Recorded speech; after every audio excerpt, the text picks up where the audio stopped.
So ngayon po ay Lord's Day number 7 na tayo. Medyo marami na rin tayo na pag-aaralan. Pero mahaba pa yung biyahe natin. Hindi ko alam kung matapos natin ngayon 2021, pero hopefully. We hope na marami po kayong natututunan, maraming tinuturo sa atin ng Panginoon. And of course, ang authority natin ay hindi itong Heidelberg Catechism. Although we trust na ito ay mga katotohanan ng nanggagaling din sa salita ng Diyos kasi time-tested na ito eh. Simula pa 1563 ay ginagamit na ito and talagang maraming mga Christians, maraming mga churches ang nabibuild up and edified and nadi-disciple, natitrain sa pamagitan ng catechism na ito. And we hope na ganun din ang gagawin ni Lord for us throughout this journey. So sa mga nakasama namin sa simula't simula pa ay yung hope natin, yung prayer natin ay talagang kumikilos ang Panginoon sa puso natin. So yung mga first time po na makasama natin, especially sa Facebook Live, ay hopefully pwede nyo rin balikan yung mga dating sessions. So available po yung mga videos niyan. Okay, so ang pag-aaralan po natin sa Lord's Day number 7 ay may kinalaman sa faith. So mahaba-habang journey natin. We'll talk about faith. Okay? Pero bago yon, gusto ko lang kayong tanungin kasi gusto natin malaman kung ano tinuturo ng Biblia about faith. Pero sa panahon po natin ngayon, ano yung karaniwang pagkakaintindi ng mga tao ngayon pag pinag-uusapan yung faith? Ano yung mga mali, unbiblical na concept na karaniwan na naisip ng mga tao when we talk about faith? Pass. Sige. So parang parang may mga na-encounter ako na ang idea nila ng faith is parang positive thinking. Parang something na, halimbawa, may gusto silang bagay or may something sila, kailangan maging positive ka lang. Faith yan, parang ganun yung idea nila ng faith. So yun po. Okay, basta mag-isip ka lang ng mga positive at mangyayari yung mga positive na bagay na yun. Just believe, right? How about others? Ano pa yung mga na-encounter ninyo sa culture natin? So siguro mga kakilala ninyo, kaibigan, or even mga kamag-anak when we talk about faith.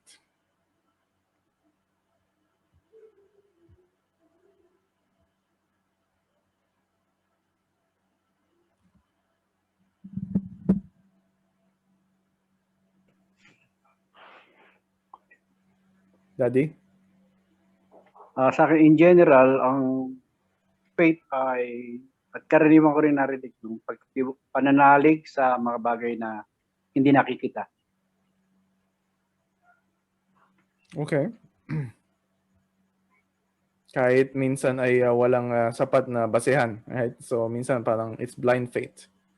Although mayroong definition yung Bible doon, makita natin mamaya.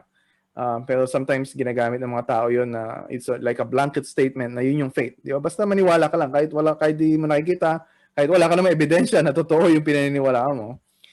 So just believe. So ano pa?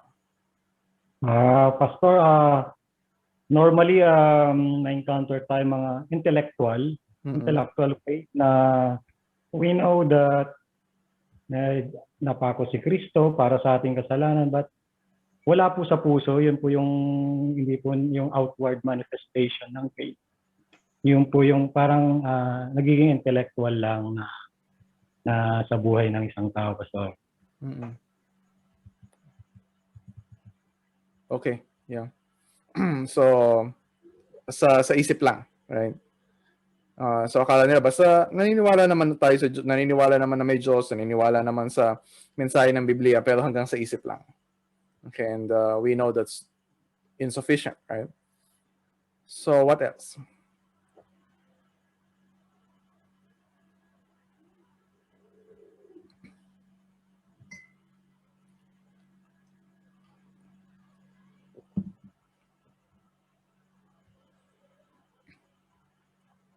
Meron pa? Yung mga nasa Facebook Live po, pwede po kayong mag-join sa pag-uusap natin. So ngayon sa panahon ngayon, parang andali na pag-usapan ng mga tao yung tungkol sa faith, na para bang lahat naman ng tao may pananampalataya. In a way, yes, right? Pero ang concern nitong portion na pag-aaralan natin sa Heidelberg Catechism ay hindi lang basta pananampalataya. Yung bang paano natin malalaman kung ano yung true and saving faith. At yun yung pinakamahalaga sa lahat. Okay? So, sabi sa Romans chapter 10, verse 17. So, faith comes from what is heard. So, mahalaga kung ano yung narinig natin. And what is heard comes through the message about Christ. So, hindi lang basta yung napakinggan. So, kailangan marinig natin mabuti kung ano yung gospel. And kung maaalala po ninyo, we ended yung discussion natin ng Heidelberg Catechism last week. We talk about the gospel, right? So ano pa lang yun, preview pa lang. Kasi yung question doon, sino sa inyo nakakalala ng question 19? Saan nalaman mo ito? Yung pananampalataya, saan mo nalaman? Okay. Yeah. So anong sagot kay Ernie? Mula sa Ebanghelyo ng ating Panginoon sa Kristo. So yung binabanggit ni Kuya Ernie ay ito. So kasi pinag-usapan natin 'di ba na we need a rescuer at yung deliverer na yon ay walang iba kundi ang Panginoong Hesus. And then yung question 19, yung question sa atin dito, from where do you know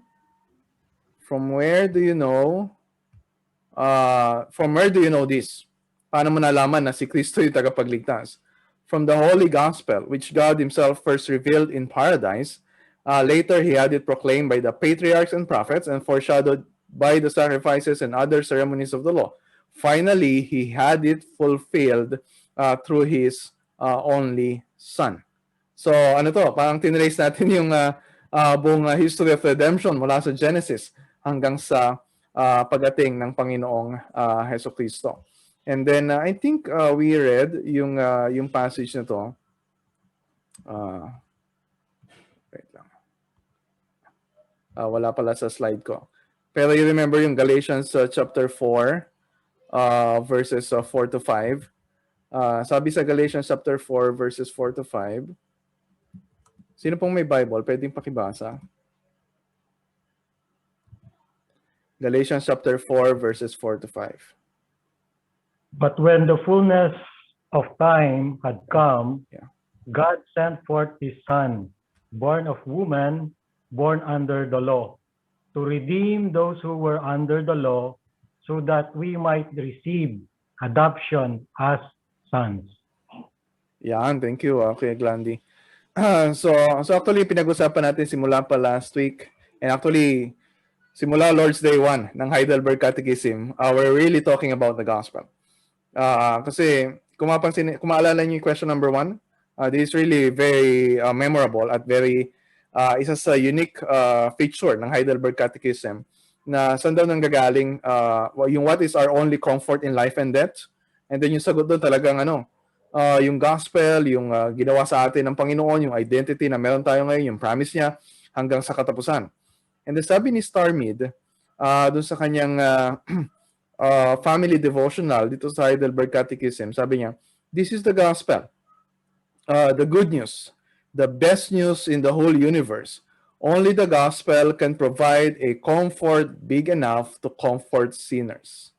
Diba, lalo pa sa panahon ngayon, diba? We are experiencing a lot of suffering, and yung maraming mga Pilipino, positibo naman talaga mag-isip eh. Talagang umaasa na magiging maayos yung susunod na mga araw, di ba? Matatapos din yung pandemic na ito. Pero sometimes people equate yung faith with just hope. Parang you're just hoping for something, hoping for good things to come, or wishful thinking na maging maganda yung mangyayari. Pero simula pa dito sa Heidelberg Catechism, ina-emphasize na yung comfort natin, yung hope natin, ay walang iba kundi na kay Kristo at sa ginawa niya para sa atin. And that's the gospel. And so, ibig sabihin, tayo lang mga Christians, as we have true faith, can really experience this comfort at hindi ito mararanasan ng iba. So kaya sa pag-aaralan po natin ngayon, dito sa Lord's Day number 7, so we'll start with question number 20. And pag-usapan natin hanggang question number 23. Although pahapyaw lang natin yon. So talagang magbibigay tayo ng enough time sa question 20, 21, and 22. Kasi yung mga nakakaraan, di ba pinag-usapan natin na merong deliverance, di ba? Merong salvation from sin and misery. At yun ay posible because of what Christ has done for us. Ngayon, yung next question na pag-usapan natin, itong question 20, pansinin niyo yung question are all men, lahat ng tao, men and women, then saved by Christ just as they perish through Adam. So, yung question na to, parang, okay, dahil ba ginawa na ni Kristo yung ginawa niya sa krus para akuin yung galit ng Panginoon, para bayaran yung pagkakautang natin sa kasalanan? Ibig sabihin ba, lahat na nung pinanganak na galing kay Adan, lahat ba ng mga tao ay automatic ay ligtas na? So, before we answer that question, gusto ko lang kayong tanungin, why is this important? Bakit mahalaga na tanungin ito? Ito yung malaking tulong sa atin ng Heidelberg Catechism. May mga questions na we don't normally ask, di ba? Unless itatanong sa atin. O kaya pag-aaralan natin. So, when we encounter this question, bakit sa tingin ninyo mahalaga na malaman natin yung sagot din sa tanong nito? Lahat ba ng mapapahamak dahil kay Adan ay dahil sa ginawa ni Kristo, lahat ay maliligtas na? So, don't answer that question yet. Ang question ko muna, bakit mahalaga na sagutin natin yung question nito? Siguro po, Pastor, baka maging kampante na lang tayo, baka maging relax na lang tayo sa buhay natin na makagawa tayo ng ibang kasalanan pa, iniisip natin dahil nabayaran na ng Panginoong Hesus yung ating mga pagkakasala. Baka maging kampante na lang tayo na hindi na tayo maging maingat pa. Okay, so that's a possible implication. Pero may nakita pa kayo na iba na reason why this question is very important? Daddy. Sa akin, kasi ang concept dito ay nakafocus doon, nakabase. Katotohanan kasi dito ay nakabase doon sa personal decision ng lahat ng tao. Sa kanyang desisyon, nakatalo yung pagiging yung hindi na siya mag-perish.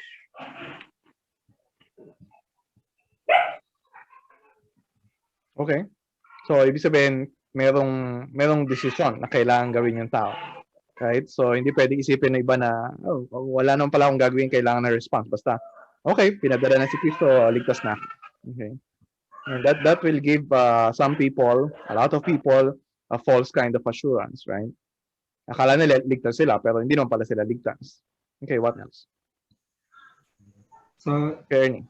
Sa akin po, yung karamihan, ang paniniwala nila doon sa kasi si Kristo ay namatay para sa lahat. So, ibig sabihin, dahil namatay siya para sa lahat, so, ligtas ako. Yun yung doon. At saka isa pa, ang nila doon ay dahil lagi nakasiksik sa isip ng karamihan ng tao na ang Diyos ay maawain. Yun yung niya, ang Diyos ay pag-ibig. Kaya hindi niya hayaan na mapahamak. At doon natin makikita na kailangan talagang sagutin yung yun.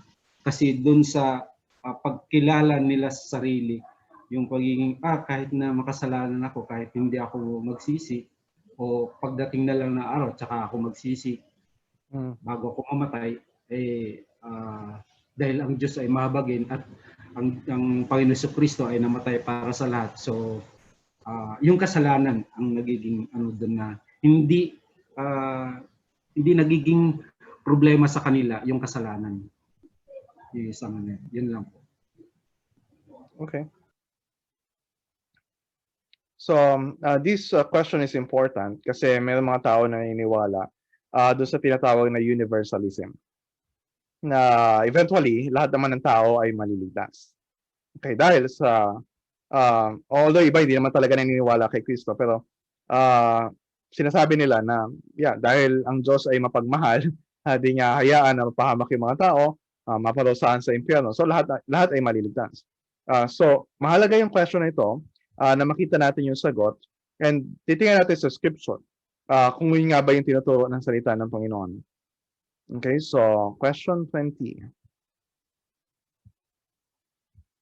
So, babasahin ko yung question, sabay-sabay po tayo na babanggitin yung sagot. Question 20. Are all men then saved by Christ just as they perished through Adam? Sagot?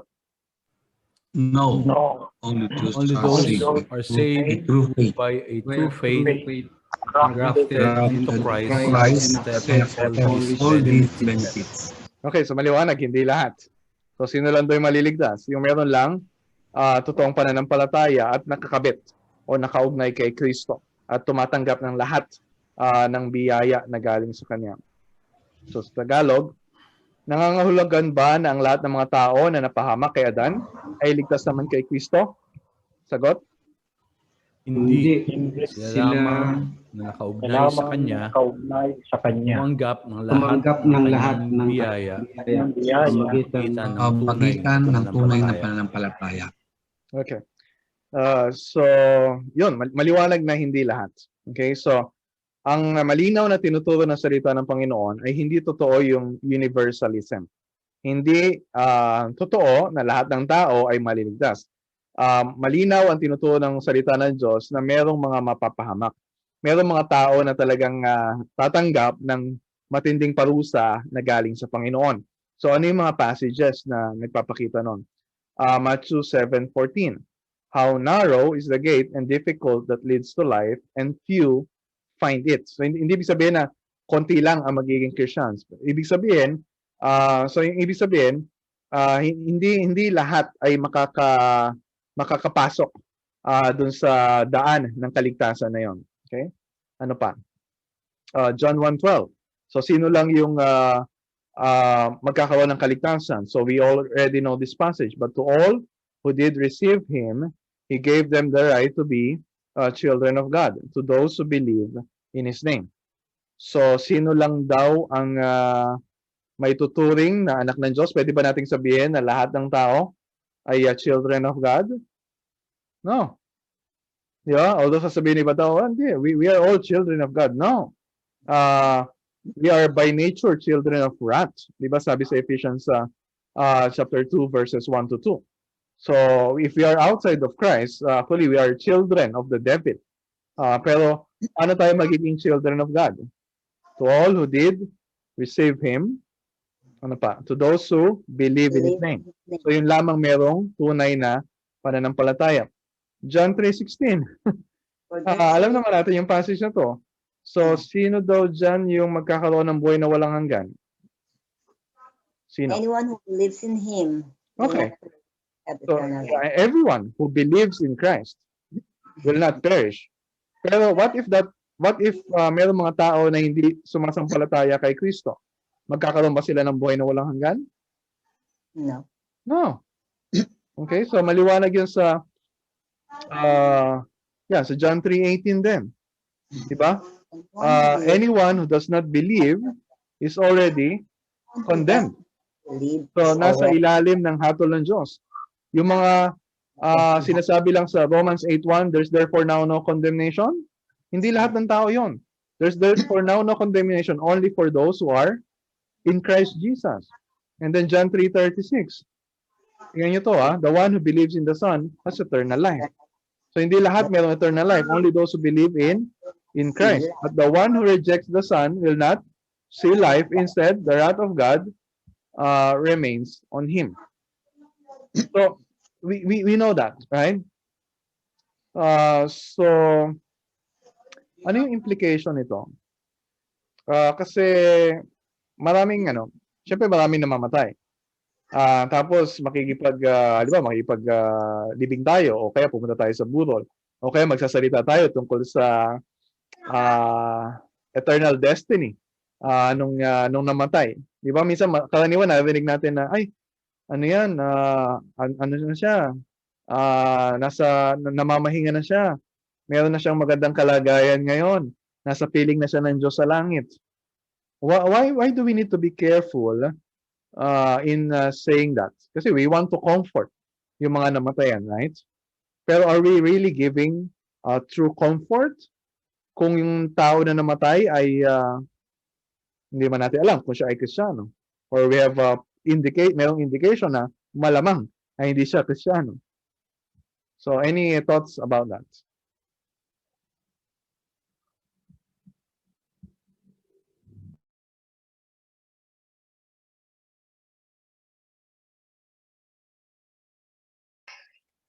Pastor, ako po. Pastor, siguro po dapat mag-ingat sa pagbibigay ng comfort.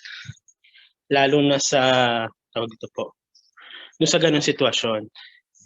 Kasi mahirap man o nakakalungkot mang sabihin kapag isang tao namatay ay hindi nagpakita ng isang buhay Kristiyano, iisipin po ng iba, okay pala yun, maging katulad yung nakahimlay dun sa una, na you're still saved.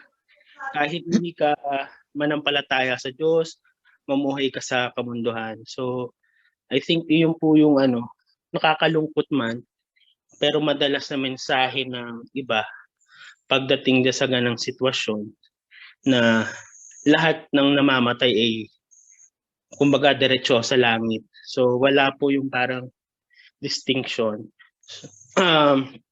Although mahirap sabihin kasi nando sila sa pero ito yung katotohanan na sinasabi ng salita ng Diyos na kung wala tayo kay Kristo, wala tayong kasiguraduhan na tayo ay makakasama niya pag tayo ay namatay. Parang ganun ba, Pastor?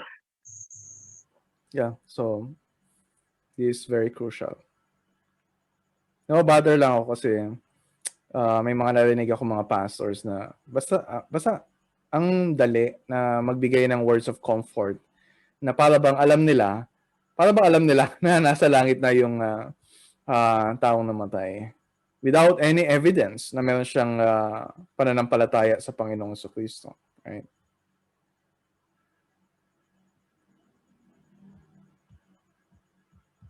Okay, so review natin yung question 20. So hindi tayo masyado magtatagal dito. So maliwanag na hindi lahat ay maliligtas. Merong mapapahamak. Merong mananatili na nasa ilalim ng hatol ng Panginoon. And so ang maliligtas lang ay yung merong totoong pananampalataya. And so actually this is not about our work. Yung focus dito is not about our response. Kung mapapansin ninyo yung word na are grafted into Christ. Ano yan? Agricultural yan na image. Di ba yung grafting? Na talagang hindi naman tayo natural na nasa puno pero parang kinabit tayo. Di ba? Kinabit tayo kay Kristo. Di ba sabi ni Christ, I am the vine, you are the branches. And we are not natural branches. Di ba? We are grafted. Ibig sabihin, hindi tayo yung unang-una na nagdesisyon na ilagay yung sarili natin kay Kristo. Okay? Ang gumawa nito, syempre ang Panginoon, pero yung instrumento na ginamit niya ay yung pananampalataya natin. Okay? So, halimbawa, you try to think of faith as yung conduit or yung pipe na, di ba doon sa isang tubo, doon dumadalo yung mga tubig. Okay? So, in a way, parang we receive the water of life from Christ. Si Christ yung source through faith. So yung faith ay instrument. Okay, halimbawa, electric wire. Diba? Doon sa isang kable ng kuryente, doon dumadalo yung kuryente.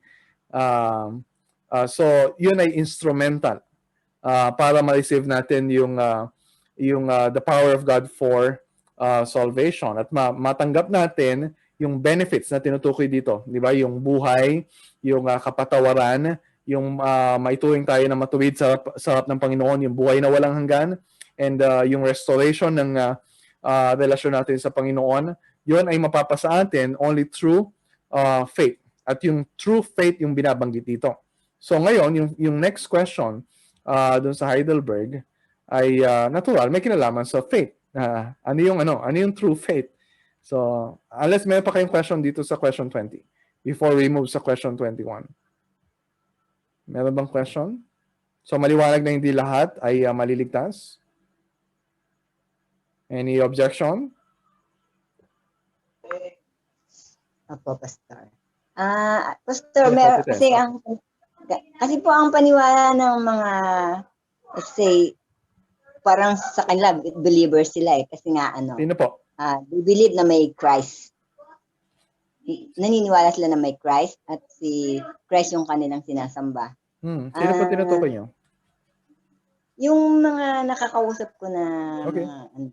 mga unbelievers Yeah. ay para sa kanila is sapat na yung dahil ang Diyos ay pag-ibig. Yeah.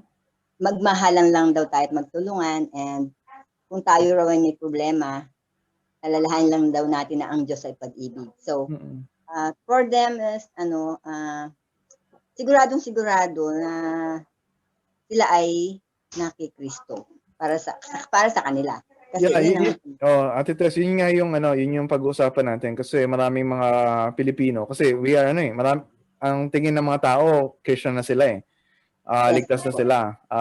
Syempre mabuti ang Diyos, mapagmahal ang Diyos. So maraming Pilipino sobrang kampante sa buhay ngayon. Pag tinanong mo, meron ka bang pananampalataya sa Diyos?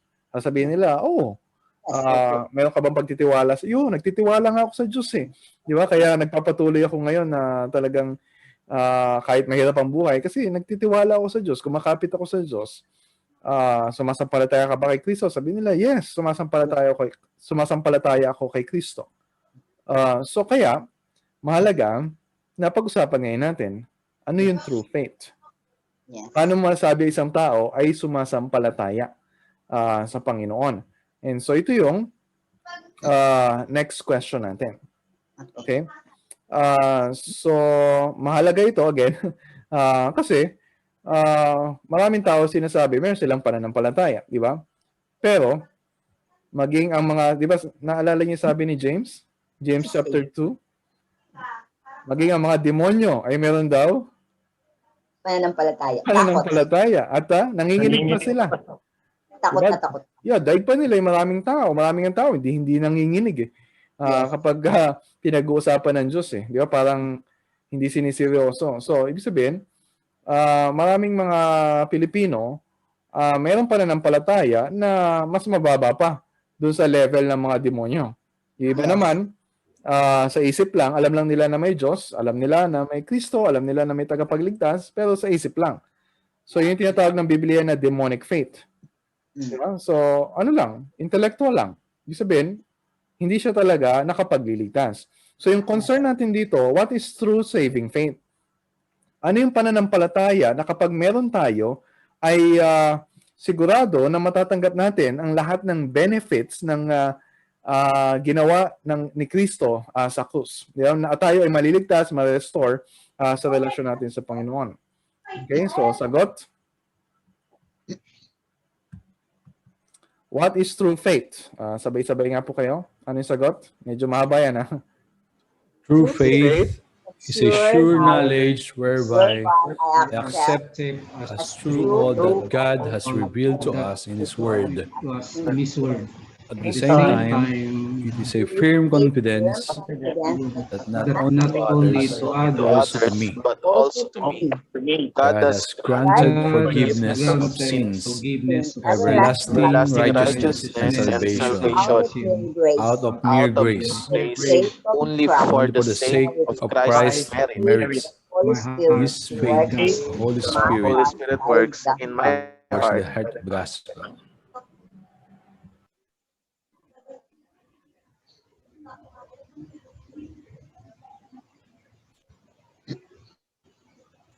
Ano ba ang tunay na pananampalataya? So, audio. Yung audio mo, Pastor. Okay. Ano nga ba ang tunay na pananampalataya? Sagot? Ang tunay na pananampalataya pananampalataya. kaalaman ng kung saan ay Tinatanggap kung totoo totoo ang lahat ng inihayag ng Diyos sa sa atin atin sa kanyang salita. at saka Saka ito rin ay matatag na panindigan na hindi lamang sa iba, hindi pati ako ay pinagkalooban ng Diyos ng kapatawaran ng mga kasalanan. walang Walang hanggang katuwiran at kaligtasan buhat lamang sa biyaya, alang-alang lamang sa kabutihang dulot ni Kristo. Ang pananampalatayang ito ay isinasakatuparan ng banal na Espiritu sa aking puso sa pamamagitan ng Ebanghelyo. Okay. Ala. Yeah, balikan ko yung Sorry po, English. Pastor. Ano po? Okay, so balikan ko yung English. Pakita ko lang yung medyo mahaba ito. So dahan-dahan tayo. Tingnan niyo.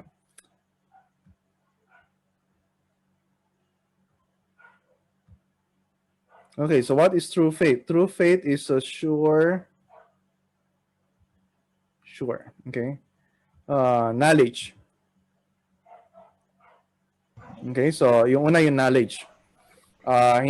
Hindi ka pwedeng sumampalataya sa isang bagay na hindi mo nalalaman. Okay? Although, makikita natin mamaya na, yes, maaaring di natin nakikita, pero alam natin. Okay? So, we have knowledge of that.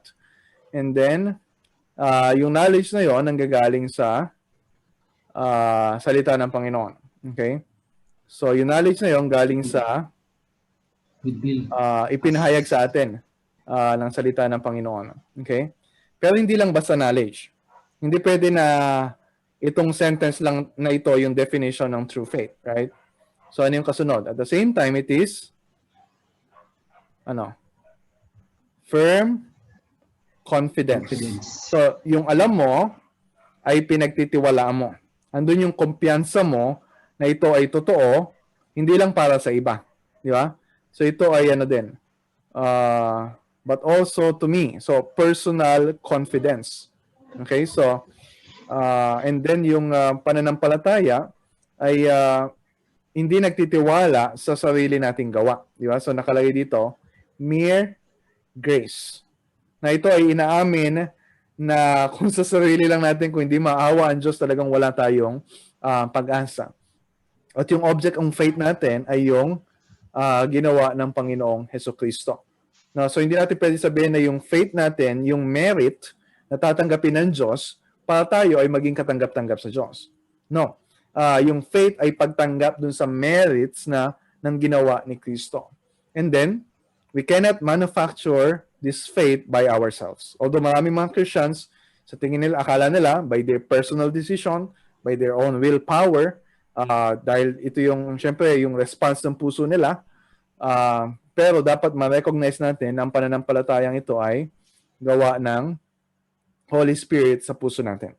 Okay, hindi ang Diyos ang sasampalataya para sa atin. Tayo ang sasampalataya, pero yung pananampalataya na yon ay bunga ng pagkilos ng Diyos sa puso natin. So, magkakaroon ba tayo ng pananampalataya apart from hearing the gospel? No. So, yung faith na yon ay by the gospel. Naalala niyo, binasa natin na unang-unang verse kanina? Faith comes by hearing and hearing by the word of Christ. So if we will not hear the word of Christ, imposible na magkaroon ng tunay na pananampalataya. Okay? So, tingnan natin ngayon yung ilang mga passages. So, John 17:3. Kuya Edgar, pwede pong pakibasa? This is eternal life, that they may know you, the only true God, and the one who you have sent, Jesus Christ. Okay. So, yung pananampalataya na nakapagliligtas ay merong knowledge na involved, right? So, kailangan makilala natin ang Diyos at si Kristo. And then, of course, it's not just intellectual knowledge. Okay? So, it's a more intimate knowledge, yung tunay na pagkakilala. And then John 17:17. So, yung katotohanan na yon ay nanggagaling sa salita ng Panginoon. Your word is truth. Hebrews 11, 1-3. John Mark, can you read this? Hebrews 11, 1-3.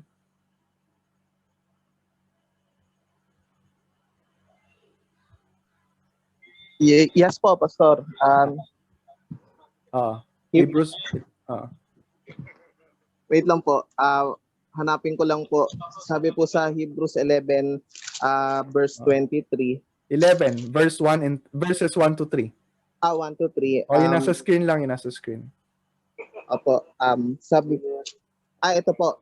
Now faith is the reality of what is hoped for, the proof of what is not seen. For by this our ancestors were approved by faith. We understand that the universe was created by the word of God, so that what is seen was made from things that are not visible. Okay. Yeah. So ito ay iba dun sa karaniwang iniisip ng mga tao about faith na parang wishful thinking. Yes, umaasa sila. Pero ito, merong reality.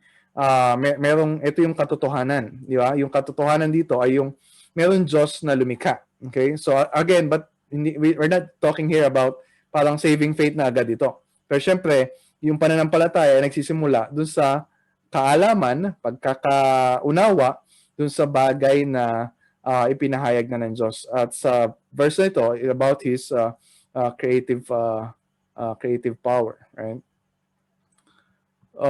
So again, ito binabanggit ko kanina, James 2:19. You believe that God is one? So, hindi pwede na meron lang tayong pagkakaalam tungkol sa Diyos. Sabi ni James, good. Even the demons believe and they shudder. At yung mga demonyo na ito, hindi naman sila ligtas. Wala naman silang tunay na pananampalataya. Okay, so we have to realize and kailangan din natin ipaliwanag sa mga tao. Hindi ang pananampalataya, hindi lang basta naniniwala ka na may Diyos. Pwede kang maniwala na may Diyos, but it cannot save you. Even the demons believe, right? At ito yung pananampalataya na nais ng Diyos na magkaroon tayo. At ito yung pananampalataya na nakapagliligtas, nakatulad ng pananampalataya ni Abraham. Okay, Irish, pwedeng pakibasa. Romans 4, verse 18-21. Yes. He believed hoping against hope, so that he became the father of many nations according to what had been spoken. So will your descendants be. He did not weaken in faith when he considered his own body to be already dead, since he was about 100 years old, and also that the deadness of Sarah's womb. He did not waver in unbelief at God's promise, but was strengthened in his faith and gave glory to God, because he was fully convinced that what God had promised, he was also able to do. Okay, so yeah, alam natin na instrumental yung faith ni Abraham, kaya siya ay itinuring na matuwid sa harap ng Diyos. And then sa mga verses na ito, ano makikita ninyo na katangian ng pananampalataya na meron si Abraham? So just look at those 4 verses. And then sabihin niyo ano yung pananampalataya na meron si Abraham.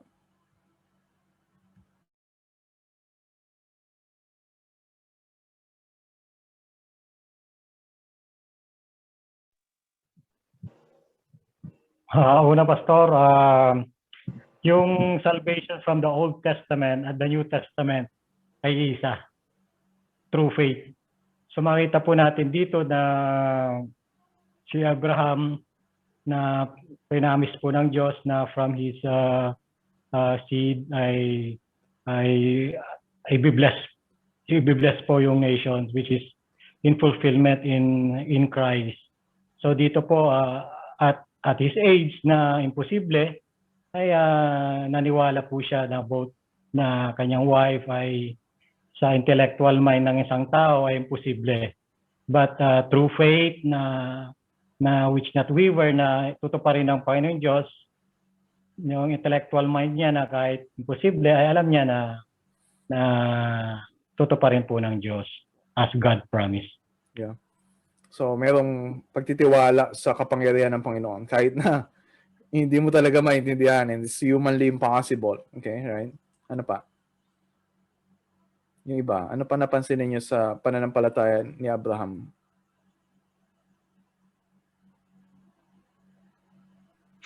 Pastor, siguro po yung yung pananampalataya niya ay hindi nakabase sa sitwasyon niya. Dito pinakita yung kahit matanda siya, at tapos po yung si Sarah ay yung womb niya ay kumbaga dahil sa katandaan na rin niya ay imposible na para magkaroon ng anak. And yet, hindi siya nakabase doon po sa sitwasyon niya, kundi pinangahawakan niya yung promise ng Panginoon at gagawin to ng Panginoon. At sa tingin ko marami sa atin na ganun din, nakabase sa sitwasyon yung ating mga pananampalataya na merong mga times na dahil doon sa sitwasyon natin na pangit, ay parang ang Diyos ay wala, ay hindi kumikilos. Parang ang Diyos ay nakakalimot na sa kanyang mga pangako. Para ang mga pangako ng Diyos ay hindi na totoo. Pero yung faith ni Abraham po ay tunay na pinangahawakan niya yung mga pangako ng Panginoon sa kanya sa kabila ng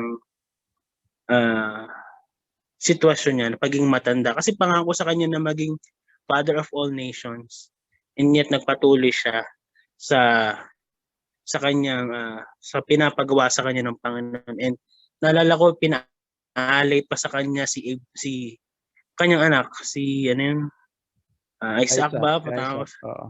Isaac.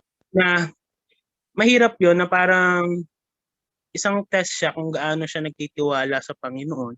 Kasi parang kung siguro sa atin, kung si Isaac yun, kung meron tayong anak, parang paano ako maging father ng isang ng nation?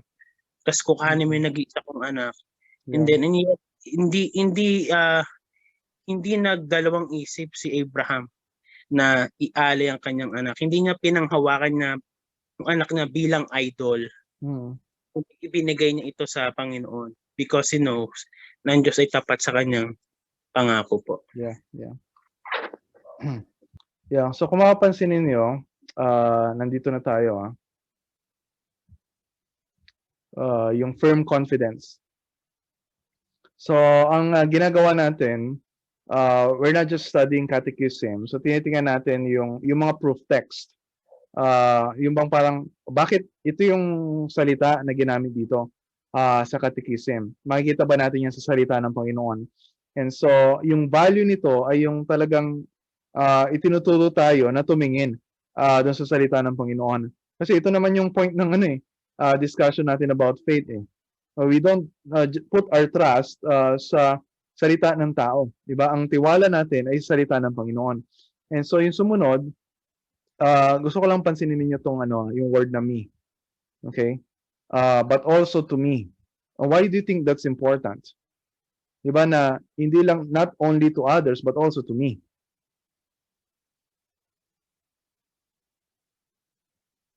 So hindi lang siya general na ang Diyos nagpapatawad ng kasalanan, ang Diyos makapangyarihan na magligtas. Pero merong personal confidence na ako din ay pinatawad ng Panginoon. Ako din ay iniligtas ng Panginoon. Bakit mahalaga yon?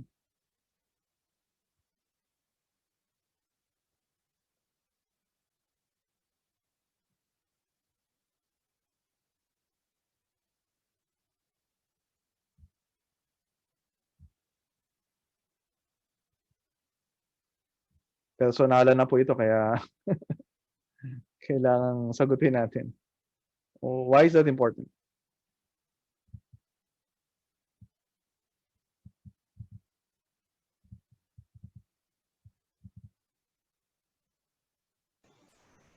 Kasi kailangan po na makita rin natin mismo sa personal na kung saan ito ba ay talaga yung pananampalataya ito na mayroon ako ay tunay na pananampalataya. Ayon doon sa sinasabi ng banal na kasulatan na talaga bang nagtitiwala ako na lahat anuman yung mangyari, anuman yung mangyari dito, lalo na sa ganitong sitwasyon na nasa pandemic tayo, na naman yung mangyari. Kaya yung sabi doon sa ano yung comfort natin sa buhay sa kamatayan. Na alam natin na maging sa oras na ito na mamatay tayo, yung pananampalataya natin na meron hindi manghihina o hindi tayo magdadoubt na talagang yun dahil ang pangako ng Panginoon ay siguradong sa huling sabi niya ang sinumang sa huling araw ay bubuhayin ko sila. Yung pangako ng Panginoon na kung saan yung dapat na makita din natin sa ating sarili na talaga bang tayo ngayon na nakikinig, ito ba talaga yung pananampalataya ko? Ito ba yung tunay na pananampalataya ko na nagtitiwala niya doon sa kanyang pangako o nagdadoubt pa rin ako, meron ba akong doubt? So naitatama ngayon dito yung ating pananampalataya. Yun lang po. Okay, so tingnan niyo yung personal yung faith ni Apostol Pablo na hindi natin pwede sabihin parang yung faith natin ay nakabit lang dahil sa parents natin o kaya sa church na kinabibilangan natin. Merong personal ownership. Sabi niya sa Galatians 2:20, I have been crucified with Christ, and I no longer live, but Christ lives in me. The life I now live in the body, I live by faith in the Son of God, who loved me and gave Himself for me. So nakita niyo yung in-emphasize dito ni Pablo na yung faith ay personal, right? So pag-usapan din natin syempre yung corporate nature ng relationship natin with Christ sa mga susunod na pag-aaral. Pero this confronts us na i-evaluate talaga yung sarili natin. Do I have personal faith sa Panginoon? Ako ba ay nakakabit na kay Kristo? Ako ba ay nakaugnay na kay Kristo? Ako ba ay na kay Kristo na? At mangyayari lang yon if kung ako ay sumasampalataya kay Kristo na siya nagmahal sa akin at ibinigay yung kanyang buhay para sa akin. And then Ephesians 2:8-10. So yung passages na to, balikan ko lang ulit yung yung question and answer natin. Okay, so about true faith. So pag-usapan natin kung ano yung ipinagkaloob sa atin ng Panginoon. Forgiveness, everlasting righteousness, and salvation. Pero gusto ko lang tingnan natin dito yung mere grace. Only for the sake of Christ's merits. Biyaya ng Panginoon yung nagligtas sa atin. At kaya yung last sentence na to ay nakalagay na ito ay gawa ng Espiritu sa puso natin. Because humanly speaking, it's really impossible for us to be saved. Humanly speaking, it's really impossible for us to believe dahil natural sa atin na yung unbelief natural sa atin, yung kasalanan natural sa atin. Okay? So kailangan i-awaken yung heart natin by the Holy Spirit. Kaya alam natin yung passage na to. We are saved by grace through faith. So ang focus nito hindi yung pananampalataya natin, kundi yung biyaya ng Panginoon. So if you will underline yung mga passages dito. So by grace. Not from yourself, it is God's gift. O syempre may pagtatalo dito, ano ba yung regalo ng Panginoon? Yung salvation, yung grace, yung pananampalataya. Pero yung word na ito talagang sumasakop sa lahat. So ibig sabihin, lahat ng tinanggap natin, yung salvation na meron tayo, yung biyaya na ng kaligtasan, even yung faith na instrument of our salvation ay regalo ng Panginoon. Okay? So, maraming mga passages na makapagpapatunay dyan. Sabi sa Acts chapter 16 verse 14. Ano daw yung nangyari kay Lydia? Paanong siya ay nag-respond dun sa preaching ni Paul? Bakit maraming mga tao hindi nag-respond sa preaching of the gospel? Ano yung difference kay Lydia? Dahil ba mas nag-exert siya ng kanyang willpower to believe? Dahil ba she is better than others? So ano yung decisive factor? Bakit The siya nagkaroon ng... Basta yung the Lord opened her heart. Yeah, the Lord Which opened her heart. Dahil natural sa atin yung puso natin ay nakasarado and we cannot respond. So we already talk about that sa mga early parts nung pag-aaral natin, yung total depravity. Now we are totally unable to receive by faith yung salvation na inaalok sa atin ng Panginoon. And ano yung instrumento na ginamit ng Panginoon to save us? Nakalagay doon sa dulo ng Heidelberg, doon sa sagot ng Heidelberg Catechism, through the gospel, right? So we cannot be saved apart from the gospel. The gospel is the power of God for salvation. Okay, so kapag di natin marinig yung gospel, walang kaligtasan. And then Romans 10:17, yan na naman. Kailangan marinig natin yung message about Christ. And then 1 Corinthians 1:21, for since in God's wisdom the world did not know God through wisdom, God was pleased to save those who believe through the foolishness of what is preached. So anong tinutukoy niya dito? The gospel. Diba? Christ and Him crucified. So that's the message of the gospel. Okay, so I'll stop muna doon. Meron pa tayong dalawang question, although hindi man siya ganun kahaba. Pero any feedback so far? Ano nakikita niyong kahalagahan na maintindihan natin na not just to assess yung kung meron ba tayong pananampalataya, but to realize saan ba galing yung pananampalataya na ito? Paano ba tayo naligtas? Paano ba tayo nagkaroon talaga ng pananampalataya? Why do you think this is very important? Ako, Pastor. Ayan. Para sa akin, mahalaga siya bilang ito sa mga lingkod ng Panginoon na hindi ikaw talaga yung magpapatanggap dun sa tao. Kasi minsan parang may mga pride yung ibang pastor. Pinatanggap ko na yan sa Panginoon, sineran ko na yan. Yeah, tapos post pa sa Facebook, right? Sinare ang gospel, tumanggap siya sa Panginoon, meron na siyang buhay na walang hanggan. So, parang isang talaga siya, isang magandang katotohanan talaga na hindi talaga dahil sa atin kaya siya naligtas. Hindi dahil sa effort ng tao, kundi dahil talaga sa pagkilos ng Diyos. Ang tanging trabaho lang natin bilang mga lingkod ng Diyos is i-preach yung gospel, yung katotohanan.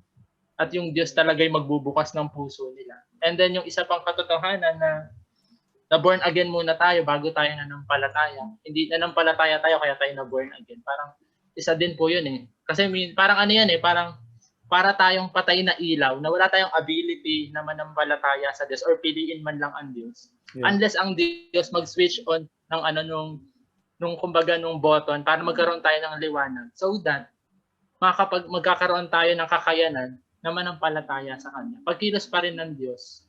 So, yun po. Yeah. Okay. Sa akin po yung Kuya Ernie. Yung kadalasan yung mga pastor, si altar call. Na kung saan talagang yun, pagka maraming pagdating ng altar call, marami ang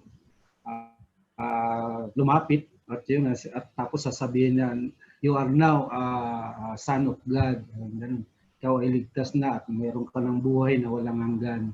Na kung sa yung talagang sinisiguro ng pastor na dahil tinanggap mo si Kristo, ikaw ngayon ay mamatay ka man ngayon ay pupunta ka sa langit. Yun yung isang natin na kung saan yung kahulugan talaga nung faith.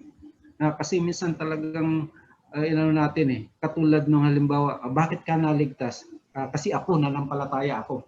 Yung ba sinabing ako? Yeah. Yun yung kumbaga nagmamapuri na siya sa kanyang sarili kasi kumbaga parang ang isang doon na naging kultura ng ibang churches na sabi na minsan bakit ka naligtas? Dahil tinanggap ko si Kristo, nanampalataya ako kay Kristo. Parang pagdating doon daw sa langit ay pag tinanong ka ng Panginoon, bakit kita papasukin sa langit, dito sa langit, ay sasabihin na nanampalataya ko ako kay Kristo. Yun ang na kung saan nakikita natin doon sa yung nagiging tugon na para bang tayo yung may gawa, tayo yung nanampalataya, tayo yung lumapit sa Panginoon. Kasi may mga ilan na talagang lumapit ako sa Panginoon kaya ako naligtas. Yun yung isang ano natin na kung saan kapag hindi natin na pangaral yung katotohanan ng ebanghelyo at yung kasalanan ng tao. Kasi kailangan maunawaan talaga ng tao. Kasi doon pa lang sa kung ang tao ay totally depraved at patay sa harapan ng Diyos, ano yung kakayahan na manampalataya? Yeah. Talang yung iba, sabi nila, nanampalataya ako. Kaya dapat lamang na may itama natin yung kahulugan ng ibig sabihin ng pananampalataya. Yun lang po. Yeah. So ang essence nga ng faith ay wala talaga tayo may pagmamalaki. Kaya ito ay yung design ng Panginoon. Kaya ang salvation is by grace through faith. And if maraming mga Christians hindi naintindihan ito. So, John Michael, may sabihin ka ba? Kay Glandy? Opo, pwede po mag-add. Sige. Mauna mo. Yun nga po, Pastor, siguro yung summary lang nung sa dalawa po kanina nagsita, yung glory na pupunta po dun sa tao sa halip na sa Diyos lamang. Yun nga po yung sinasabi sa Ephesians that no man should boast po. No po. And I think maganda po ito is itong kumbaga isang malaking tulong na maunawaan ito ng mga preacher po. Kasi most of the time, effectiveness po ng preacher ay nakabase kung gaanong karami tumutugon doon sa preaching nila. Yeah, kasi nakadepende sa galing nila, right? Yes po, nakadepende sa galing, kung gaano sila kakarisma, kung gaano sila kagaling magsalita, yung PowerPoint, paano yung style nila, sa mga methods nila. Isang magandang itong kapahingahan sa atin, katulong po sa mga nag-share ng gospel. Na we know na ang fruit ng ginagawa po ng mga preachers ay nagmumula sa Panginoon po at hindi sa tao, sa preacher mismo, na huwag tayong ma-discourage kung walang nakikinig sa atin. Na parang nandun tayo na may tendency tayong gayahin natin ang mundo para merong makinig sa atin. Kumbaga, magpatuloy tayo dun sa faithful nga po. Ang tawag po, kung di pa nagkakamali, ang panawagan sa mga preachers ay to faithfully preach the gospel. And nasa Panginoon po yung bunga. Sabi nga po, si Paul ang nagtanim, si Apollo ang nagdilig. Ayun. Ngunit ang bunga ay nasa Panginoon. Naalala ko po yung story ni Ezekiel, kung saan dinala siya ng Diyos dun sa valley na puro bungo. Na sabi, inuutusan ng Diyos si Ezekiel na mangaral. And then, ang sabi ng Diyos, tanong sa kanya, tutugon ba yan? Pero ang sabi ni Ezekiel, hindi. Kasi, mga patay yun, mga bungo. And yet, nangaral siya, and then, kumilos yung Panginoon na parang sabi doon, parang nagkalaman yung mga buto.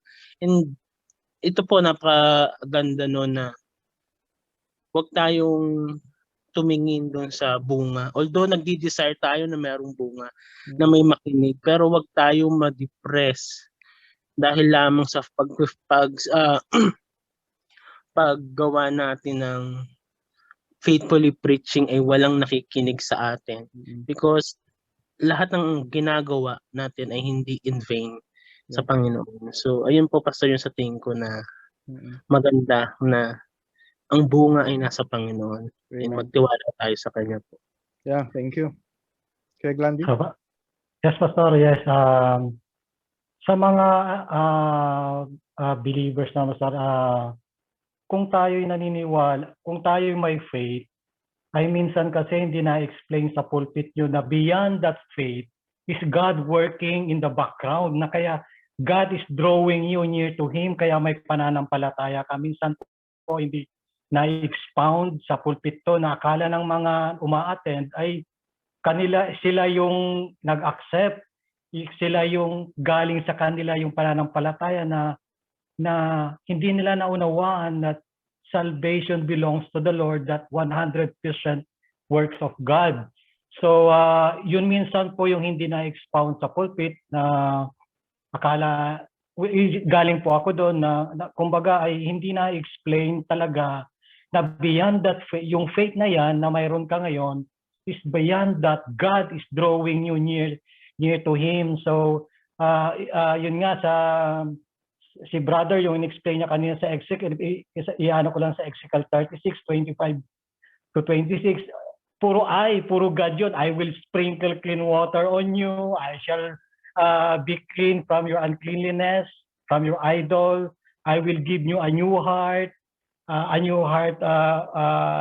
of stone, not of stone, but of flesh. So this is all work of God na makikita po natin. And it will, knowing this na sa ating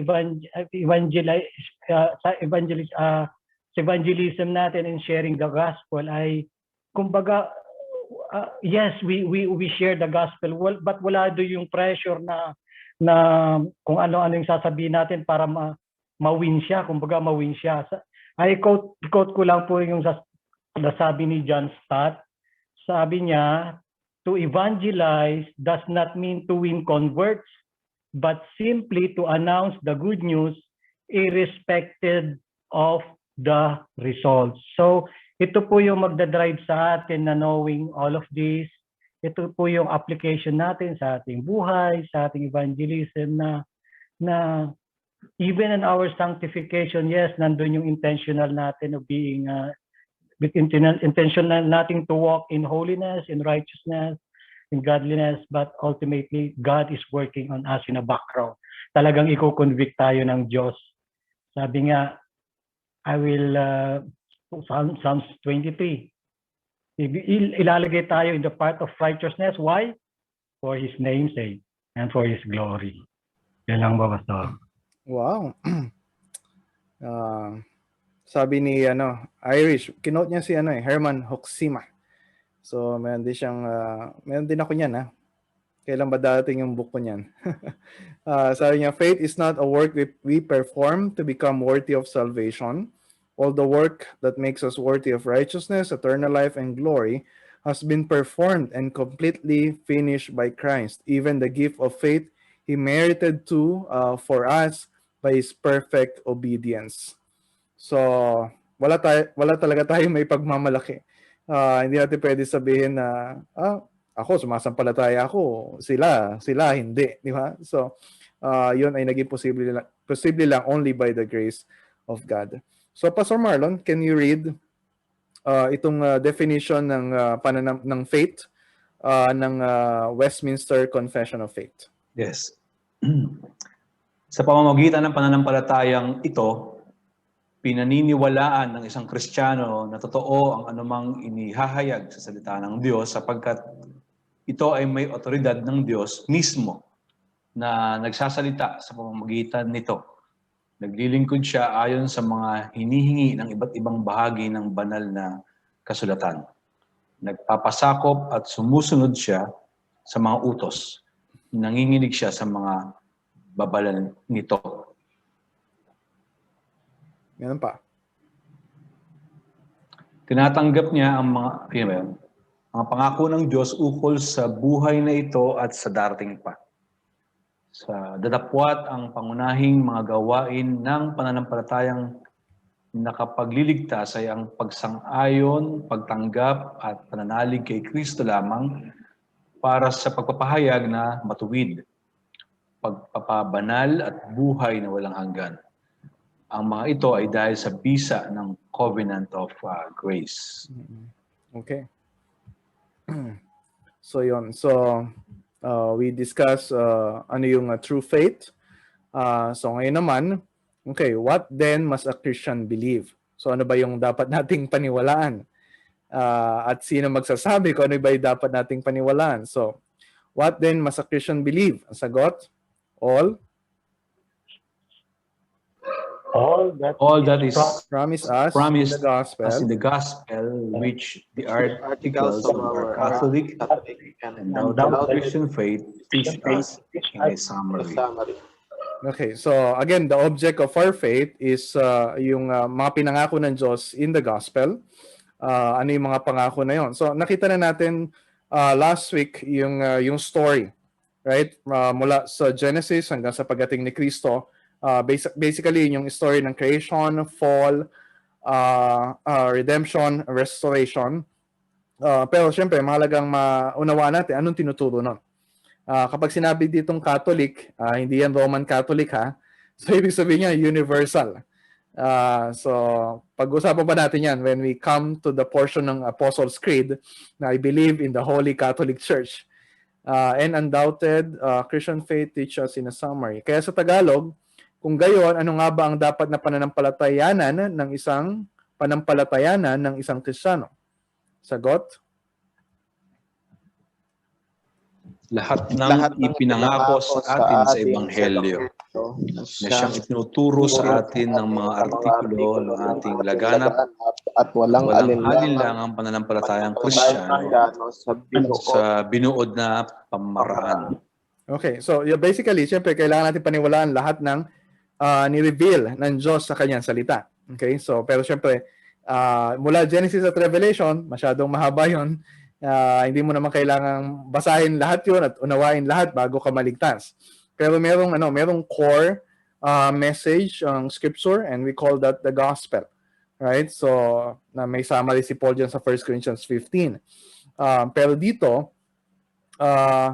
makikita natin mamaya yung sa question 23 na yung sagot dyan ay yung summary na binigay sa Apostles' Creed. Pero, bago natin pag-usapan yon, so mahalaga na pag-usapan natin ito kasi tingnan niyo sa Jude chapter 3, bakit mahalaga? Sabi diyan, dear friends, although I was eager to write to you about the salvation we share, I found it necessary to write, appealing to you to contend for the faith that was delivered to the saints once for all. Yung faith na binabanggit dito, ito tingnan niyo. Itong the faith na binabanggit dito ay hindi yung faith na pinag-usapan natin kanina sa question number 21. Okay, so yung faith na ito ay yung objective na faith. Hindi ito yung response of faith natin. Ito yung saligan ng pananampalataya natin. This refers to the gospel message. Na mahalaga na tayong mga Christians ay naniniwala doon at itinuturo natin sa iba. So kaya mahalaga na pinag-aaralan natin ito. That was delivered to the saints once for all. Hindi ito pwedeng baguhin, hindi ito pwedeng dagdagan, hindi ito pwedeng baluktutin. So ang goal natin, ang mission natin, itong tinanggap natin, ay siyang i-deliver natin sa iba. Di ba kaya sinabi din ni Paul sa 1 Corinthians 15, for I deliver to you as of first importance. Di ba sabi niya sa verse 3, what I also received, and that's the gospel. Di ba? The gospel is of first importance.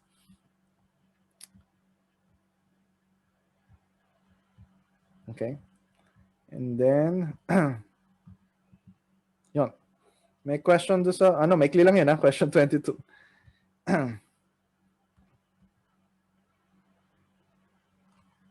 So, in-emphasize lang natin dito na hindi pwedeng basta maniwala lang tayo sa kung ano yung katang-isip natin o yung gusto nating paniwalaan. Ang object of our faith ay yung gusto ng Diyos na paniwalaan natin. Okay? So, it's not for us to invent. It's not for us to revise. It's not for us na magdagdag dun sa revelation na yon. But our response is to receive and to believe kung ano sinabi na ng Panginoon. And we have a good summary of that. Ito yung question 23. Hindi na natin ito pag-aaralan pag-aaralan natin kasi ito for the next several weeks. Pero, babanggitin ko lang. Yung sagot dito ng Heidelberg Catechism ay yung tinatawag na Apostles' Creed. Are you familiar with the Apostles' Creed? Okay. Pag sinabing creed, ang ibig sabihin ng creed ay a statement of faith. This is what we believe. Ito yung pinaniniwalaan natin bilang mga Kristiyano. Kaya binanggit sa question 22 yung it's our Catholic faith. Ibig sabihin, we share this faith. sa lahat ng mga Christians, right? And then yung Apostles' Creed, hindi ibig sabihin na ito ay sinabi mismo ng mga apostol. Okay? Pero ito ay apostolic. Ibig sabihin, ito yung mensahe ng pananampalataya na ipinasa ng mga apostol sa kanilang mga disciples, na ipinasa sa iba, hanggang nagpasalin-salin sa iba't ibang henerasyon, and we believe na ito ay faithful summary ng tinuturo ng salita ng Panginoon. Okay? So makita natin na ito ay divided, yung Apostles' Creed, into yung work of the God the Father, God the Son, and then God the Holy Spirit. The Father in creation, God the Son in redemption, God the Holy Spirit and salvation and the church, right? So based dito sa Great Commission. And then, so what are these articles? Sabay-sabay po tayo. Ito yung Apostles' Creed, I believe in God, I believe in God, the Father Almighty, Creator of heaven and earth. I believe in Jesus Christ, His only begotten Son, our Lord. He was conceived by the Holy Spirit, born of the Virgin Mary, suffered under Pontius Pilate, was crucified, dead, and buried. He descended into hell. On the third day, he rose from the dead. He ascended into heaven and sits at the right hand of God the Father Almighty. From there, he will come to judge the living and the dead. I believe in the Holy Spirit. I believe a Holy Catholic Christian Church, the communion of saints, the forgiveness of sins, the resurrection of the body, and the life everlasting.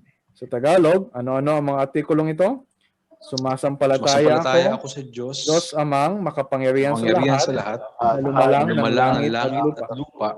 Ako'y sumasampalataya kay Jesucristo, ang kanyang bugtong na anak ng ating Panginoon, na ipinaglihi sa kapangyarihan ng banal na Espiritu at isinilang ng Birheng si Maria. Nagdusa sa ilalim ng paglilitis ni Poncio Pilato, pinako sa krus, namatay, libing, naog siya sa impyerno, sa ikatlong araw ay nabuhay na muli mula sa mga patay. Umakyat siya sa langit, naluklok sa kanang kamay ng Diyos, amang makapangyarihan sa lahat. Mula roon ay nagbalik siyang muli upang hatulan ang buhay at ang mga patay. Ako'y sumasampalataya sa banal na Espiritu, sa banal na iglesyang laganap, sa kapulungan ng mga banal, sa kapatawaran ng mga kasalanan, sa muling pagkabuhay ng katawan, at sa buhay na walang hanggan. Okay, that's the Apostles' Creed. Meron ba sa inyo nag-recite pa ng Apostles' Creed sa church? Meron po sa church namin. Hindi sa church natin. Saan ba ang church mo? Napaya pala tayo ng church. Hindi naman every Sunday, pero occasionally. Pastor, doon po sa ano? Nung pong sakristan po ako sa Catholic na binabanggit po namin. Yeah, okay. Yung Tagalog po, parang natandaan ko, kabisado ko nung araw. Sakristan po ako sa dat. Opo. Okay, yeah. Nirecite din to ng Roman Catholic Church. Pero it doesn't mean na kapag nirecite ito ay again, di natin sinasabi na kapag kabisado mo ito, nirecite mo ito, ay meron ka ng true saving faith.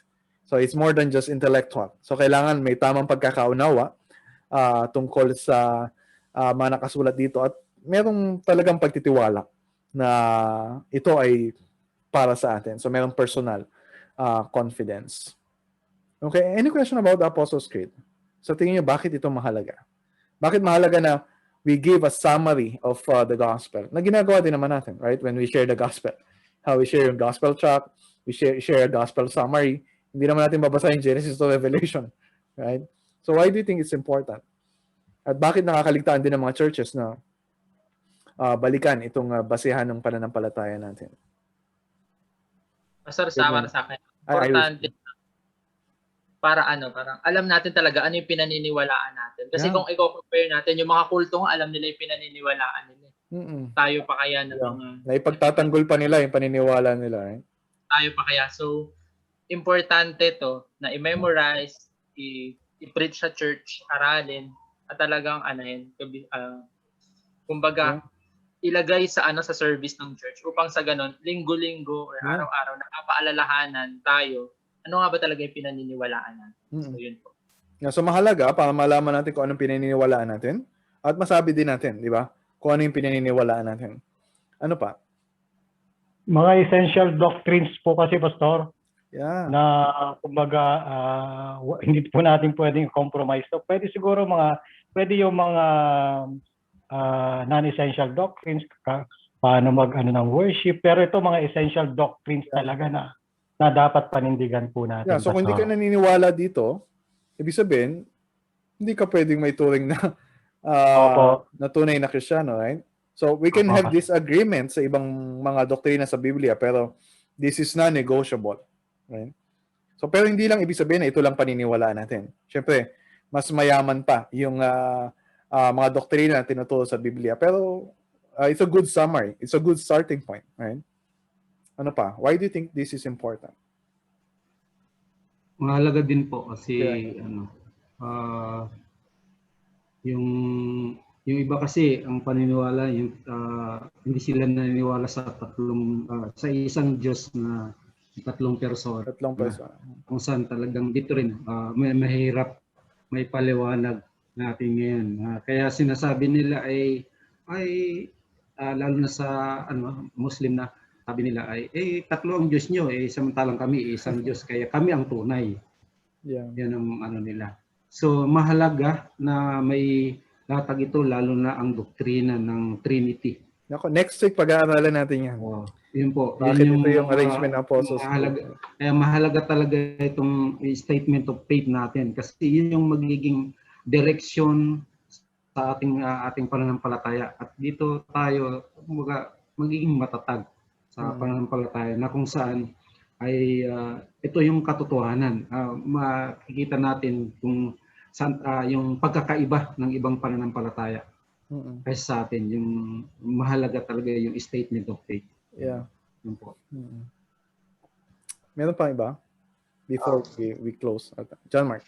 Hello po. Mahalaga po na meron po tayong statement of faith kagaya nitong Apostles' Creed dahil ni-unite po nito yung members of the church kung ano po yung paniniwalaan nila. Kasi ang church po hindi lang po ito short term Ang vision po natin ay long term at sa paglipas ng mga panahon, marami po na-develop ng mga postmodernism na mga ideas saka iba't ibang mga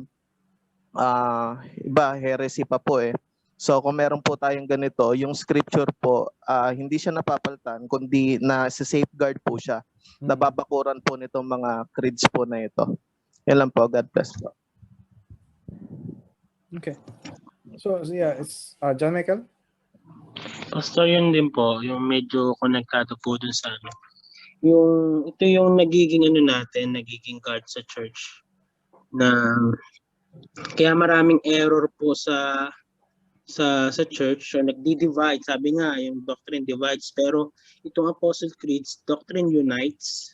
But yung error ang nagdi-divide dun sa church. And kung alam natin yung doctrine na ipinapangaral ng Apostle, nakikita natin kung tayo ba ay nagpapatuloy pa doon sa pangangaral na itinuturo ng mga pinasa ng mga apostol po. And kasi mayroong maraming church na dahil wala silang mga creeds, walang confession of faith, lumihis na sila dun sa turo ng Bible. Kumbaga, walang nag-guard dun sa And napakahirap po na yung isang church ay lumihis dahil nakakatakot na dun sa sabi dun sa Revelation, nag-aalis ang Panginoon ng lampara doon sa kanyang church na merong tendency na magpatuloy ka as a church dito sa mundo, yet sa paningin ng Panginoon ay hindi ka na pala kabilang sa isang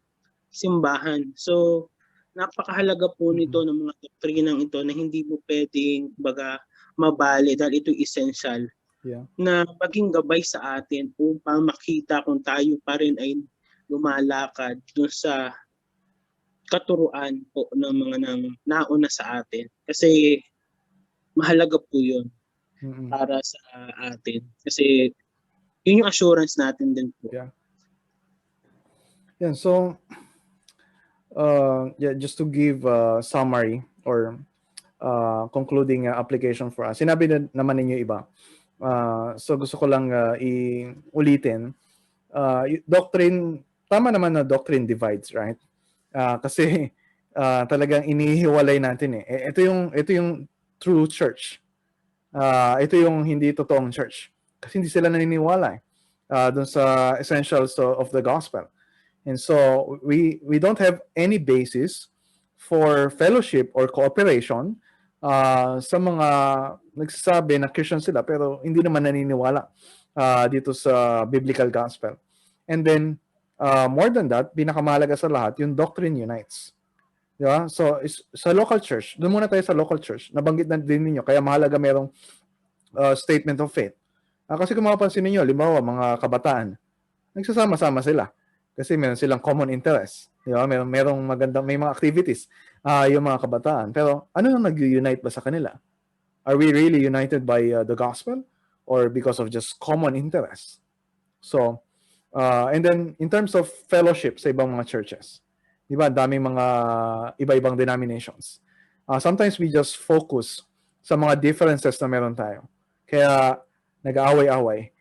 Kaya walang pagtutulungan yung maraming mga churches. And we forget na what we have in common is far greater kaysa dun sa mga differences na meron tayo. Alam ba ninyo na yung isang reason kung bakit sinulat yung Heidelberg Catechism, ito ay kinomission ni Prince Frederick na sumulat si Ursinus and iba pang mga nakatulong niya to unite yung iba-ibang protest, bago pa lang yung Protestantism noon. Parang 40 years pagkatapos nung time nung nagsimula si Martin Luther. Pero nagkakaroon ng mga divisions. Divisions about the Lord's Supper, divisions about several aspects ng atonement and other doctrines. So ang goal nito is to come up with a summary ng Christian faith na mag-unite doon sa mga Christians at least doon sa area nila sa Heidelberg o yung lugar na yon sa Germany na nagsilbing unifying document. Yes, maraming mga differences. Pero we can unite dito sa mga katuruan na ito at we love each other. We help parang tulong-tulong tayo in fulfillment of the Great Commission kasi because of the gospel. Because of these biblical doctrines na pare-pareho tayo na naniniwala dito kasi we believe na ito rin yung tinuturo ng salita ng Panginoon. Okay, so we'll study this more sa mga susunod. We'll spend several weeks dito sa Apostles' Creed. And actually, we'll have a sermon series at church sa Apostles' Creed. Maybe June or July. Dito sa 12 articles ng Apostles' Creed. But we'll study this more sa mga susunod na linggo. Okay? So, thank you for joining us. We don't have much time for discussion, pero we spent some time naman kanina. I hope na makasama ulit kayo next week. And you can still invite others. Okay? Kung di man sila maka-join sa Zoom, you can send yung ating Facebook live stream para makapakinig din sila. And share din niyo yung mga previous discussion natin so para pwede nilang mabalikan. Or you can also use this para ituro sa church niyo sa Sunday school setting or small group or if you're doing like one-on-one discipleship. Okay? So, John Michael, can you close us in prayer?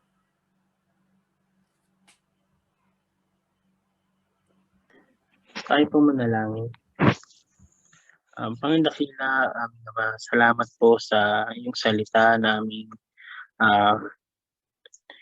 pinag-aaralan, Panginoon, at pinagbubulay-bulayan, Panginoon. Tunay nga po na napakahalaga sa amin na maunawaan ang kaligtasan na nakapagliligtas, Panginoon, sapagkat maraming katuruan dito sa mundo na ang kaligtasan ay maaring makuha sa mga pagiging positibo sa buhay, sa mga mali, at hindi namin nauunawa ang Panginoon ng mga katuruan, Panginoon.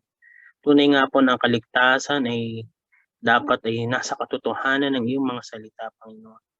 At naunawaan, Panginoon, at merong commitment, Panginoon. Patawarin niyo po kami, Ama, sa aming mga kasalanan kung minsan ay ang aming mga pananampalataya, Panginoon, ay nawawala sa iyong mga salita at ito ay nakabase sa aming mga kakayahan, Panginoon.